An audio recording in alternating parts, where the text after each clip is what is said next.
Kamu benci disuruh-suruh, tapi pernah mikir, siapa yang ngatur hidupmu sekarang?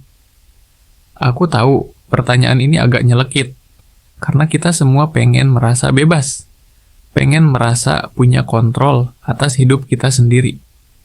Tapi coba deh, lihat hari-harimu. Kamu bangun jam berapa?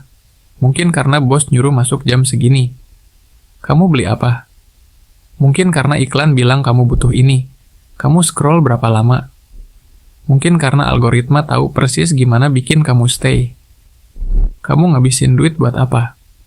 Mungkin karena teman-teman bilang wajib punya ini.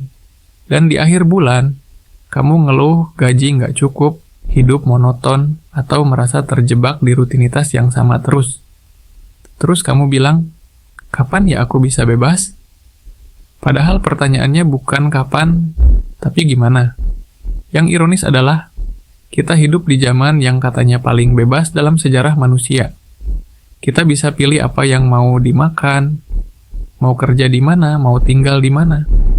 Tapi kenapa banyak orang merasa hidupnya nggak ada di tangan mereka sendiri? Karena kebebasan itu bukan soal pilihan yang banyak. Kebebasan itu soal siapa yang bikin keputusan. Kalau kamu nggak pegang setirnya, ya hidupmu bakal dikemudikan orang lain. Dan seringkali, kita nggak sadar kalau kita udah nyerahin setir itu sejak lama. Bos ngatur jadwalmu, media ngatur opinimu, iklan ngatur keinginanmu, algoritma ngatur apa yang kamu lihat dan pikirkan setiap hari. Bahkan keluarga dan teman-teman dengan niat baik sering ngatur ekspektasi hidupmu. Umur segini harusnya udah punya ini. Kalau nggak kuliah S2 nanti susah naik jabatan. Investasi saham itu riski, mendingan nabung aja. Dan kamu cuma nurut. Enggak karena kamu setuju, tapi karena kamu nggak punya framework berpikir yang kuat untuk nolak atau bikin keputusan sendiri. Ini dia poinnya. Banyak orang ingin bebas, tapi nggak mau belajar berpikir kritis. Mereka mau hasil tanpa proses, mau kemerdekaan tanpa tanggung jawab.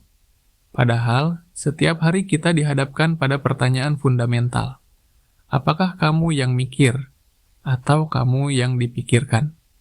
Ketika kamu beli sesuatu karena diskon 70%, siapa yang mikir? Kamu atau tim marketing yang udah riset psikologi konsumen bertahun-tahun?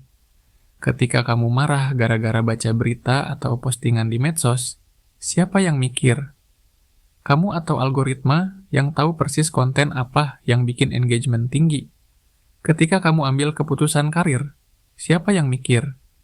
Kamu berdasarkan nilai dan tujuan hidupmu, atau orang lain berdasarkan standar mereka?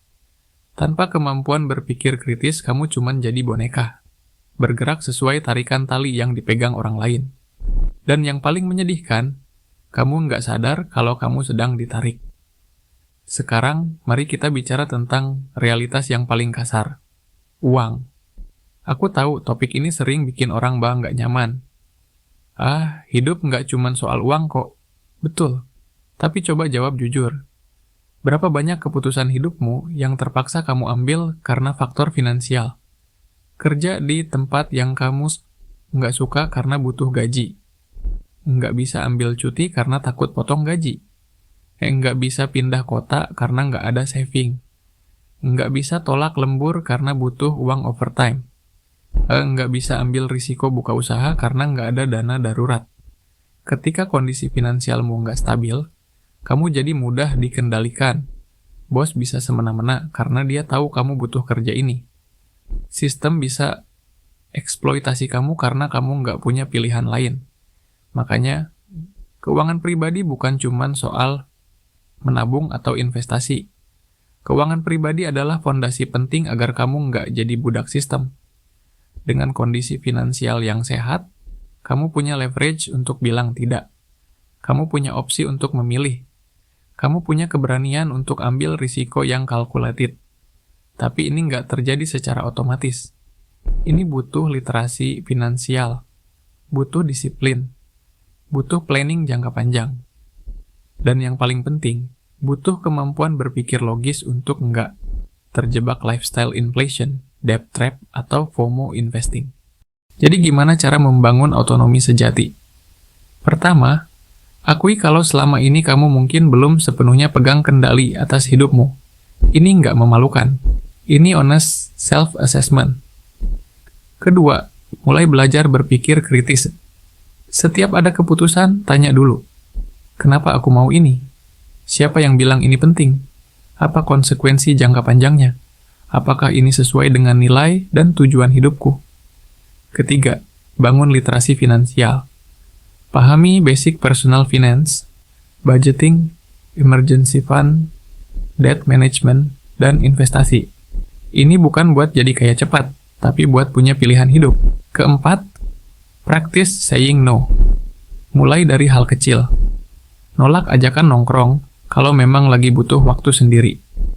Nolak beli barang yang nggak perlu meski lagi diskon. Nolak overtime kalau udah melewati batas reasonable. Kelima, invest in yourself. Belajar skill baru, baca buku, ikut kursus. Apapun yang bikin kamu lebih valuable dan less dependent pada satu sumber income atau satu sistem saja.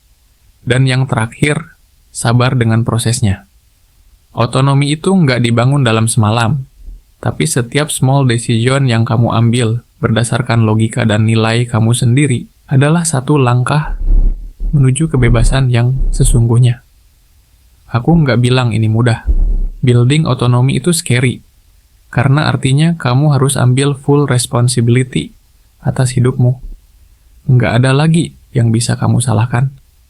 Nggak ada lagi excuse aku cuma nurut perintah, atau aku nggak tahu, ikut aja. Tapi disitulah kamu mulai hidup dengan sesungguhnya. Ketika kamu bisa bangun pagi nggak karena takut sama bos, tapi karena kamu excited sama hari yang akan kamu jalani. Ketika kamu beli sesuatu nggak karena FOMO atau peer pressure, tapi karena memang sesuai dengan kebutuhan dan planning kamu. Ketika kamu ambil keputusan besar dalam hidup nggak karena ikut-ikutan tren atau ekspektasi orang, tapi karena itu align dengan siapa kamu dan mau jadi apa. Kemerdekaan itu bukan dikasih. Kemerdekaan itu dibangun lewat pikiranmu sendiri. Kamu bisa terus ngeluh, diatur sistem, diatur orang, diatur keadaan, atau kamu bisa mulai belajar mikir sendiri, ambil keputusan sendiri, dan bangun hidup sesuai terms kamu sendiri. Jangan marah diatur orang, kalau kamu sendiri belum bisa atur hidupmu. Mulai dari sekarang, mulai dari keputusan kecil hari ini, mulai dari pertanyaan sederhana. Apakah ini keputusanku atau keputusan orang lain yang aku ikuti? Jawabannya akan menentukan seberapa bebas hidupmu ke depan. Pilihan di tanganmu, literally.